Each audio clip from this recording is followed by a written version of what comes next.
Friday, the 11th of November 2022, 11/11/2022. Happy birthday to Nanama Japong, who's one of our great production assistants right here, and she hosts Ebits on Lifestyle. You'll be seeing pictures of her all over pretty soon. Okay, and now to the scoop with our guest for the morning, who is a medical doctor and the member of parliament representing the people of Clotte Korle constituency in the Greater Accra region, Dr. Zanetor Agyeman-Rawlings. You're welcome to the show. Thank you so much. It's good to have you here. Thank you, Kathy. All right.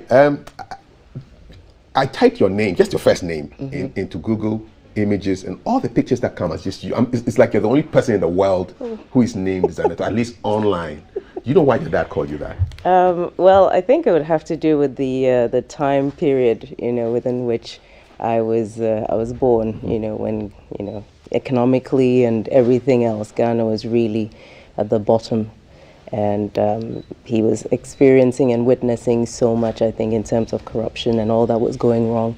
And so the name Zanetor, as you know, literally means the darkness must stop. Yes. And it's supposed to be representative of all that is wrong and bad things going on. So that's how the name came about. It's a unique name. It is. What does it feel like? Like just walking around with the only person in the world with this name? Well, not anymore, because a couple of people actually got in touch and said they wanted to name their daughters after me. Nice. So I guess it's not just me anymore, maybe. More Z's in the house. That's right. All right. And talking of the house, yesterday I was on my way home, and then the speaker mentioned your name as part of a committee of 8 people. Yes. To go and look into the vote of censure. Yes. Against the finance minister.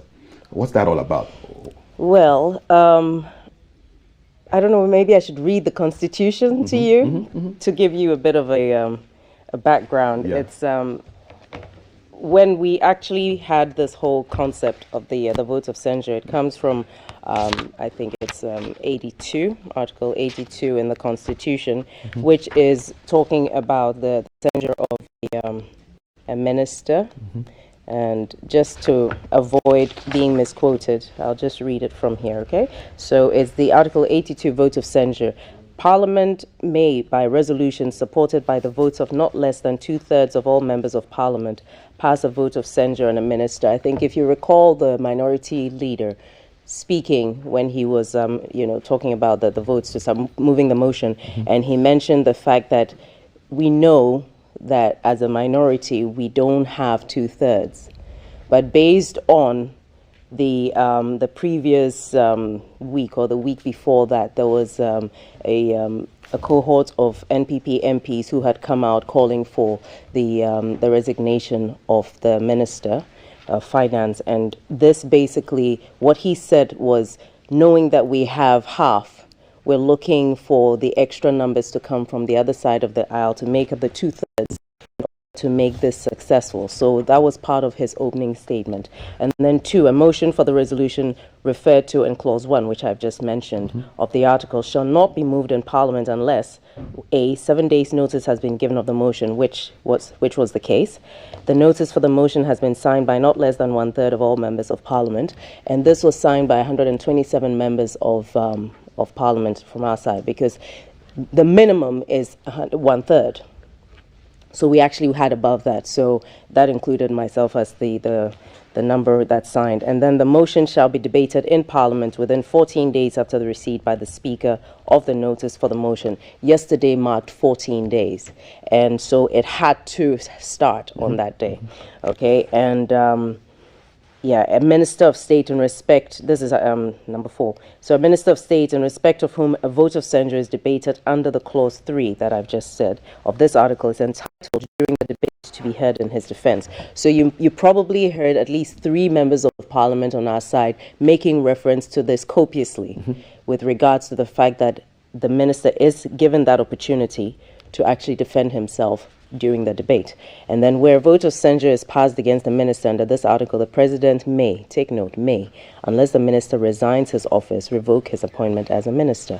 So there's quite a procedure that one has to go through in order for this to actually reach its final conclusion. And the hope is that once it gets through Parliament, so this is if we were going down this route, where we would have a situation where that debate would have happened. You know, the minister would have had the opportunity to defend himself in plenary, because ministers of state are permitted to be part of debate on the floor. And then that would proceed with a vote, which would be a secret ballot, properly. And then, of course, having achieved that 2/3, the speaker would have to communicate this to the president, that this is what has happened on the floor of parliament. Then the president, in view of what the legislative arm has overwhelmingly said, would then, I suppose, have the moral obligation, because it doesn't say must, it says may in the Constitution. And perhaps maybe when we're looking at constitutional review and amendments, perhaps this is one of the things we need to look at. Okay. So that was what played out on the floor yesterday, partly. And then the speaker directed that an ad hoc committee be formed. So we actually, the formation of that committee happened in real time. And that's how my name got mentioned, because we had 3 other members led by Honorable Dominic Ayeni on our side, and then we had Honorable Ahiafo as well as on our side. And it's an 8-member committee co-chaired. Yes. You know, which means that there isn't that, you know, advantage that usually occurs when there's a committee sitting where the chairman tends to be from the government side, meaning that ultimately that ultimate responsibility of that report comes from the government side. Katie Hammond is co-chairing the NPP side. Now, the thing about this is, this should be interesting because it's an even number. There's no tiebreaker. So the report has to be accepted by both. And I'm wondering, you know, we will have meetings, you know, because we have to present this within 7 days. Yes. And in every situation, the what if, you know, and I can't give you the answer to the what if now, because that would be an answer that would happen after the committee has had that meeting on. So what if we cannot decide? Okay, then what happens? So this is effectively day one of your sittings. Yes. Do you sometimes wish that the president could just truncate this process by firing the finance minister, or the finance minister truncates the process by resigning? I think that would have made it a lot easier. You know, but we're forced to, at this point, make use of the instruments available to us, the structures available to us, and it's frustrating in a way. It's actually quite frustrating in a way when we have a situation where, you know, the level of confidence that the people should have, you know, in the minister to deliver on his mandate, when it's eroded this much that it's affecting certain indices that we're seeing. I mean, on the day that this motion was first, tabled, what happened was it had an effect, interestingly, on the city, you know, which says something about the mood, and it's important to be able to read the mood. It would be easier, you know, the House could spend time doing other things on the floor, because we have a lot of business to conduct, you know, and it would have been a lot easier to have seen that. And it's interesting that even though the NPP members of parliament did a press conference before we had this plenary session about the fact that they weren't in support of us anymore, but they still were calling for his resignation, still points to the fact that everyone, whether it's whichever way we're deciding on how to go or not, is obviously on the same page, or the majority of us are on the same page that he has to go. You're watching GTV Breakfast. My guest is MP for Klote-Korle constituency in Greater Accra region, Dr. Zanetor Agyeman-Rawlings. Talking of your constituency, how are they doing in this economy? What's it like to represent people in these times? It's rough. It's really rough, and as you know, this is an urban constituency, but it does not mean that the levels of affluence cut across. There is a huge divide between those who have and those who have not, and the cost of living in the city is so high that for those who are just barely making it, this is an impossible situation. The cost of food has gone up.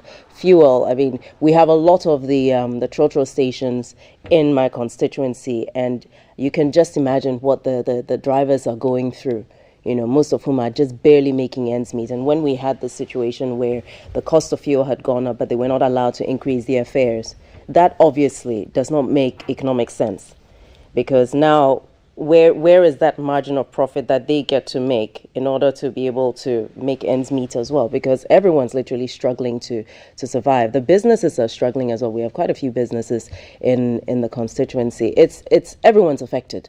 Everyone's affected, and of course, as you can imagine, as an MP, you get the pressure, of the request. What are they telling you? What are the kind of conversations that you are hearing? To be quite honest, just last night and in the early hours of this morning, some of the messages that I'm getting are the fact that everybody's now looking at Parliament to do the right thing with regards to the vote of censure in order to see something happening. I think nobody is expecting a miracle to happen, but what people are looking for is a signal from the government that genuinely is acknowledging the fact that things are not good, and they can do something that could send a signal, not just within the internal community, but internationally as well, to show that there's a recognition of a problem, that the loss of confidence could be at least just perhaps changed a little bit, to affect various things that are now indirectly affecting the lives of the ordinary Ghanaians, and of course there's the pressure of more people than normal are asking for financial support. As members of Parliament, it doesn't come as part of your salary, but you do share your salary with your constituents and beyond, because there is an expectation that, we put you there and, you're meant to help. And it's not an obligation, but you cannot just ignore the suffering of your own people, who you're there to serve, especially when you can see that the system is not doing what it must to support the most vulnerable in society. It's rough.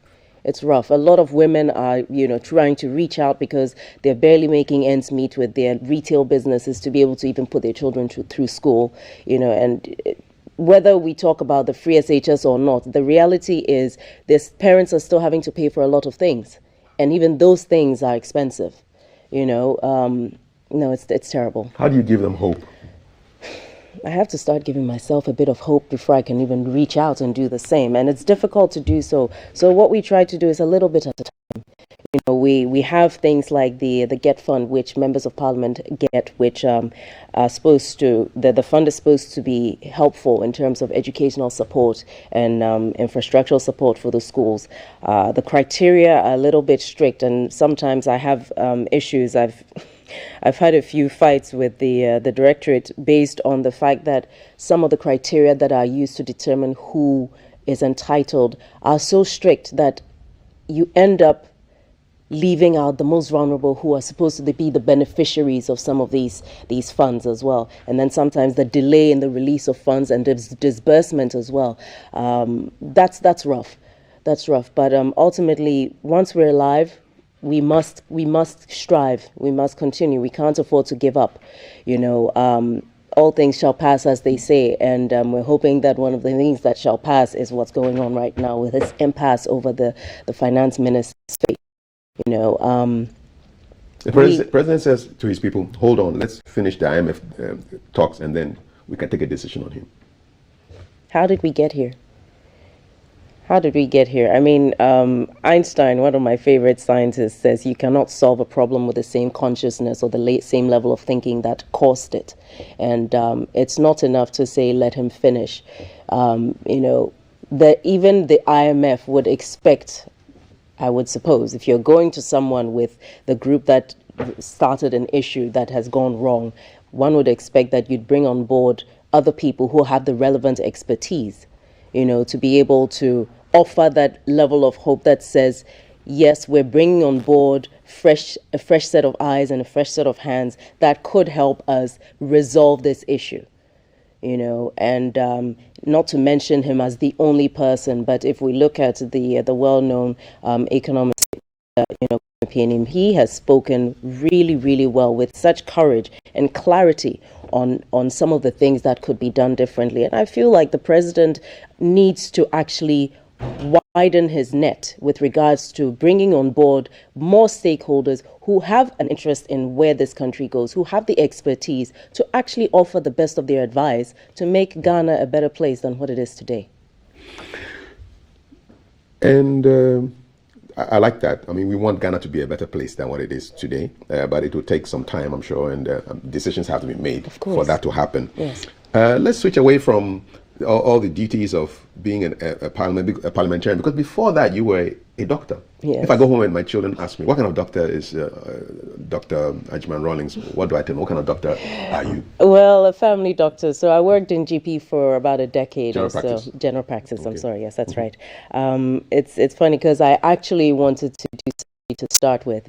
And then when I had my first daughter, I had to take a decision, a bit early in my life, in the sense that I had to decide whether I was willing to give all my time to climbing up the ladder of doing surgery and neglect that input that I could have in raising my daughter, or take a decision very early where recognizing how much time I would need and readjust. And that's what I did. So I moved into GP, which when I was going through med school was never on my radar, but actually worked out quite well because it gives you quite a broad scope in terms of you're dealing with patients. You deal with older people, you deal with children, pregnant women, the whole spectrum. And it was also an interesting lesson in how to deal with people, because from the point of view of a GP, you have to break it down. What you say, you have to break it down. You can't be using medical terminology on your patients if you really want them to understand what you're talking about, if you want to be able to help them engage in behavioral change, so that you're not medicating everything, but you're actually trying to let them own their own, health, so to speak, and how to make their lives better. So, you kind of learn how to go from using the big terminology to breaking it down into language that is easy to understand, so that you can bring, your patient on board with you. And general practice was what I was doing for the last 10 years before I came into politics. Do you miss talking to patients on a daily basis? Well, it's quite funny because yes and no. Yes, because when you're dealing with medicine, by and large, give or take a few areas, it's more straightforward.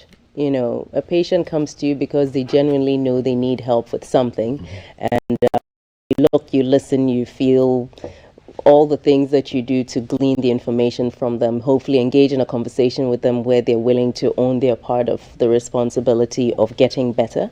And then that goes from there. In a way, engaging in politics is similar, because you're having to listen a lot and talk a lot, and analyze situations and try to come up with a solution with the person who is talking to you. At least that's how I've approached it. I suppose for me, what I miss is that clarity of why we're doing what we're doing sometimes. Politics is murky. It is a bit. It is a bit. And I miss that clarity. And I suppose there's a little bit more sincerity on the part of a patient when they come to you and they say, look, this is the situation. Not always, not always. But by and large, one is always having to try and read between politics. And sometimes it delays or impedes the solution that could otherwise be very easily attainable. What surprised you most about politics?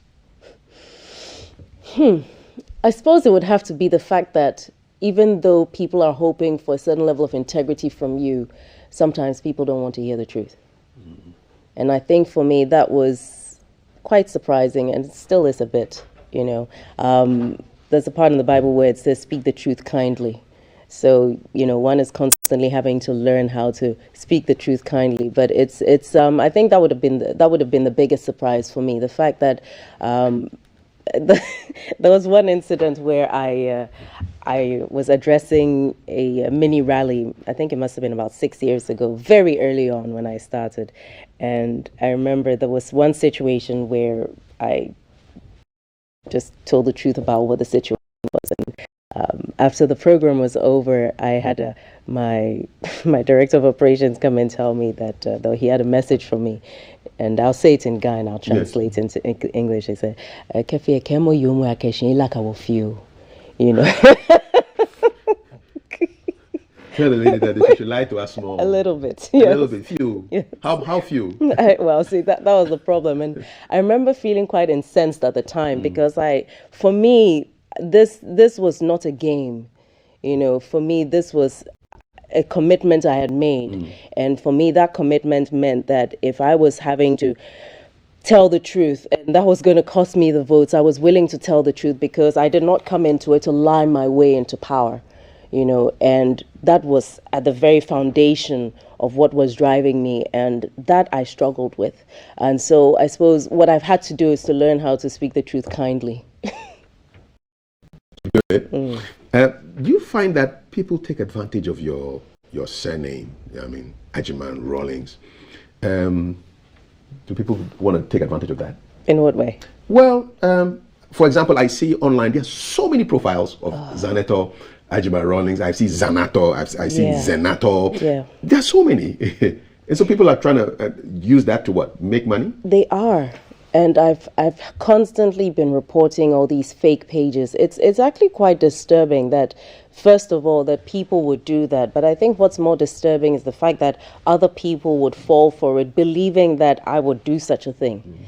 And that is, for me, very disturbing. But it also points to the level of desperation in the system where people are willing to believe, that they can cut corners through certain people, because we hear so much about this protocol lists and, if you know so-and-so, they can get you in the back door and all of that. Traveling schemes and scams? All sorts of things. I've heard that some people have paid thousands or hundreds to some fraudulent persons to get them into the security services. Yes. Using your name? Using my name and all sorts of things. And these are just a few of the things that have come to light. Unfortunately, what I struggle with is with this whole drive towards digitization and digitalization, I'm not seeing enough being done aggressively within the cybersecurity sector.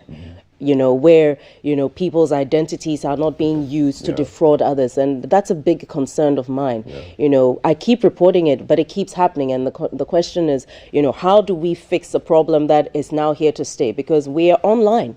We can't get away from it. Traditionally, you knew if somebody took a document that was a fake document and went somewhere, you knew clearly what the procedure was and how the person could be dealt with. But we're not seeing clarity on the guidelines on what do you do if someone's opened a fake account in your name and is defrauding people. So we need to get really serious with that. Yes, we need to. And if it's a case of whether it's NITA or, the cybersecurity authority just getting directly in touch with the likes of, whether it's Facebook and Instagram and all of these, Twitter and whoever else to ensure that this is not happening. And even, on WhatsApp as well. Apparently people are creating fake WhatsApp pages. It's crazy. It's ridiculous, yeah. honestly. Charlie, it's a problem. 21st century kind of problem. But yes, it has to be tackled. It has to be tackled because it's getting out of hand. When we launched this agric project that I was working on with the Agri House Foundation, there was one gentleman who came there, and he came there specifically to complain about the fact that someone had taken money from him using my name, claiming that they were going to get them into this agric program. Stop misbehaving with people's names, right? And talking of names, how's Nana Kunedu Agyeman-Rawlings? Your mom, how's mom doing? She's well. Yeah? She's well. It's been a tough 2 years. I mean, tomorrow is the old man's second anniversary, but she's doing okay. She's doing as best as you can be under the circumstances, I suppose. How often do you vibe with her, chat with her? Every day. Every day. I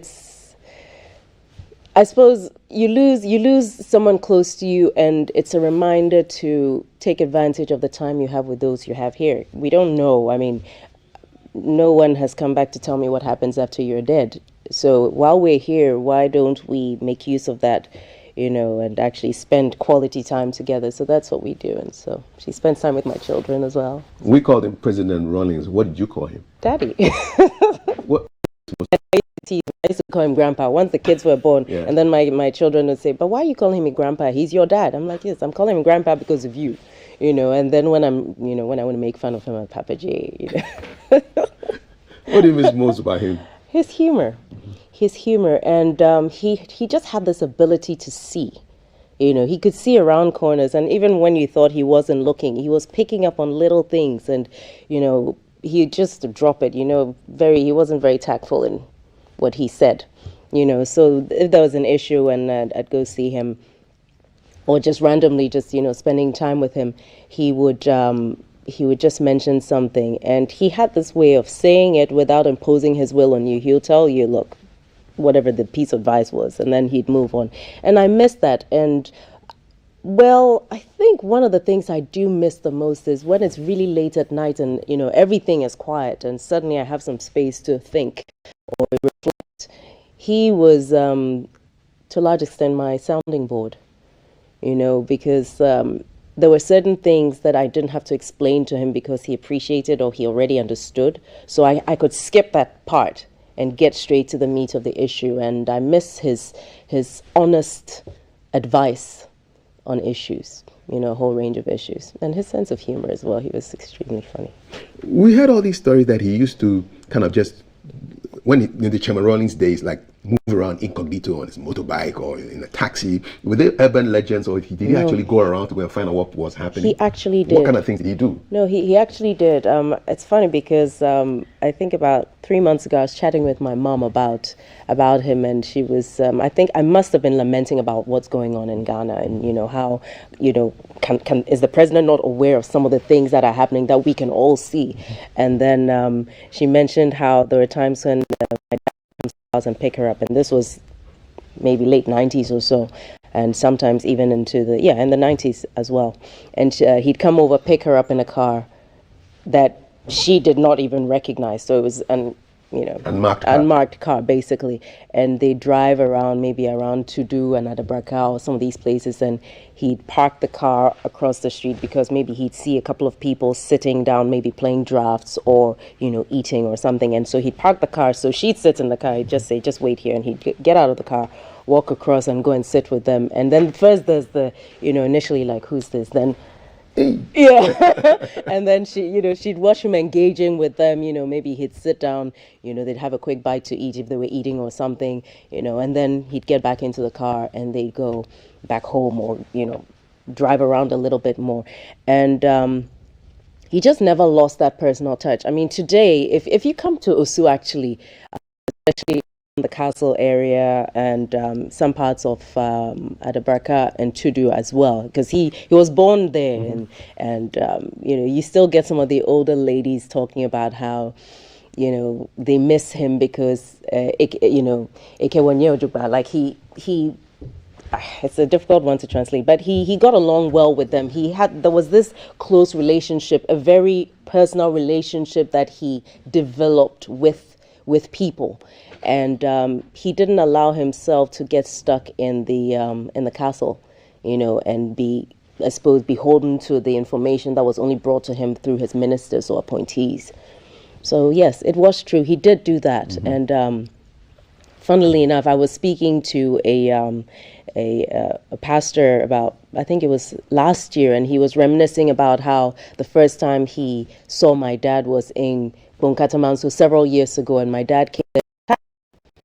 So this is someone who actually was telling me the story himself, and initially they didn't think it was him, and they realized, gosh, it is him. And he came there, was sitting, talking to them, and so on. So he understood the value of first-hand information. He understood the value of dealing with people directly, and he had a special touch, I think. Yeah. What would he make of today?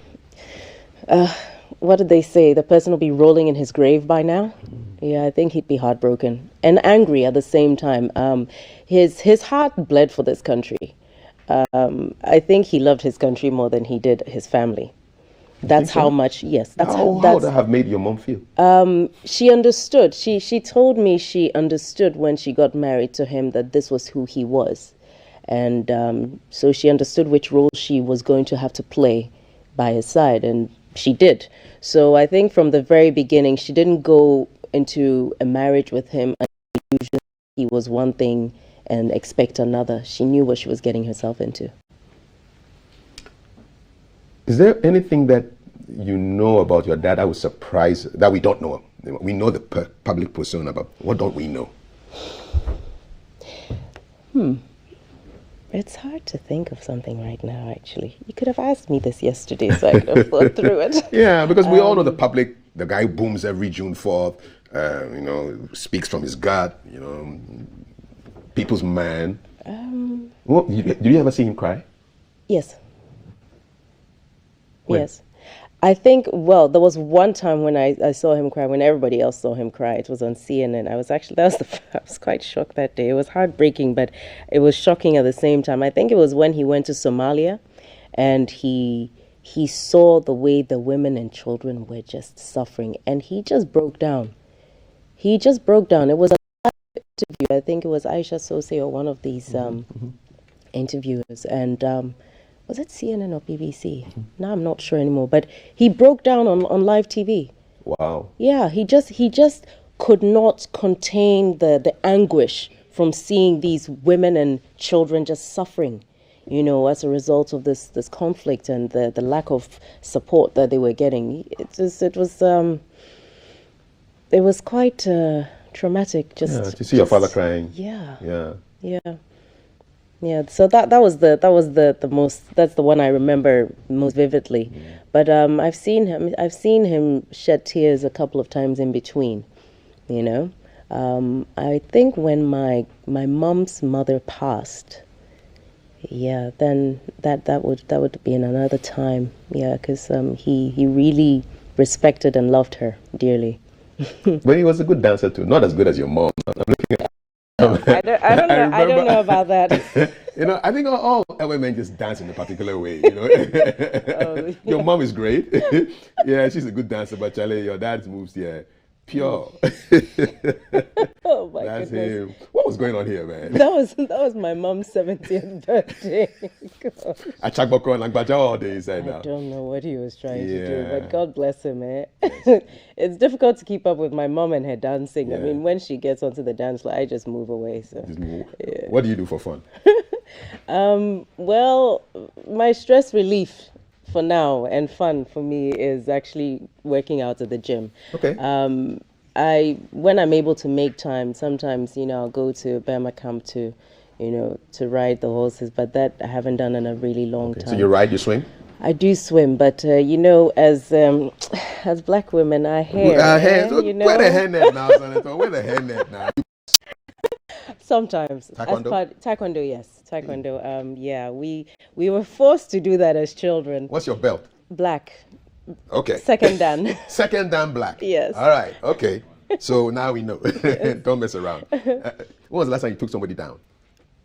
That would be telling. That would be telling. I want to know. I'll tell you afterwards.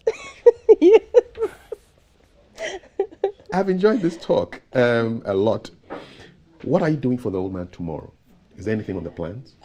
Just a quiet wreath laying and just a bit of a prayer. Okay. And then moving on with the day.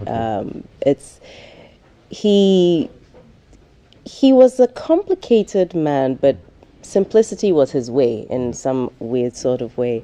And I don't believe that he would appreciate, too much ceremony around a second anniversary. Usually the big ones are the first, and then I think 5th and 10th, and so on and so forth. But I think at this point in time, he would probably be expecting me to put my energy to use in a way that could do something to help others. So yes, we will go and pay our respects, and then I suppose an opportunity to reflect, on where we were, where we are, and for me, a reminder of not to give up. He never gave up, not even when he was ill. His question was always, how are they? How are the people? And that was his concern. I remember when he retired from office, and during the President Kapoor era, and while we were still in opposition, and a lot of pressure was coming his way with regards to people who needed support, but somehow because of political affiliation were either out of a job or needed help and couldn't get it. And I remember I'd come back home, and sometimes he'd be lying in the couch. There was a long couch, and he'd be lying there with his hand on his forehead, and he'd turn to me and say, "Times are hard." you know, and he said, there's so many people I need to help and I can't help them. And there was this pain that he felt because there was so much expectation on him with regards to helping others. But for him, because he didn't amass wealth, he did not have that financial capacity to help as many people as he would have liked to. And I believe that was a huge frustration for him, you know. And I remember the year I went up to him and I said, because that was the year of an election year, so I went to him and I said, look, you know, with everything that you're seeing, did you anticipate this kind of a scenario, you know, after you left office? And his response was heartbreaking in a funny way, because he said he gave everything. He gave everything to Ghana, believing that the foundation that had been laid would be built upon. What he didn't expect was to have people coming in afterwards and just basically stripping the country bare of everything, and looking at their own personal, you know, enrichment at the expense of the people, and thinking how he could have done that, but he didn't, because that, for what he saw that led to his emergence, he couldn't betray that kind of a vision. It was a huge pain he carried in his heart, I think, about seeing levels of corruption. Yeah. May you rest in peace. Yes. The Scoop with Dr. Zanetor Agyeman-Rawlings. Thank you so much. Thank you. And thanks for pronouncing my name properly. My people will not forgive me if I pronounce your name other than the way it should be pronounced. Zanetor. And on that note, this conversation will talk right here. Right, exactly. Thank you very much. Thank you. Enjoy your weekend. Thanks so much. Love to mom. I'll give it to and you. your siblings. Thanks so much. Have a lovely weekend. I wish you same. Thank you. You're watching GTV Breakfast. My name is Kafui Day. Talking of boxing, she boxes. But we have a professional boxer in the house. I don't know whether you've seen, because Ayite Power is also a singer, and he's here. I can see him. I'm so glad. You know, I saw him in a taxi at the roundabout, and then I thought, oh my God, that's Ayite Power. And then I looked at my phone, and I didn't have his number. I wanted to call him and say, I just saw you. So I'm going to... No problem. We'll take the number, take the selfie. This is GTV Breakfast. You stay with us. The cheesy pizza polls are closed, and we'll announce the winners pretty soon. So you stick with us. The win is also in the house. So hey, it's going to be interesting on the show even more. Thank you. Watching GTV Breakfast. Right after this, we continue.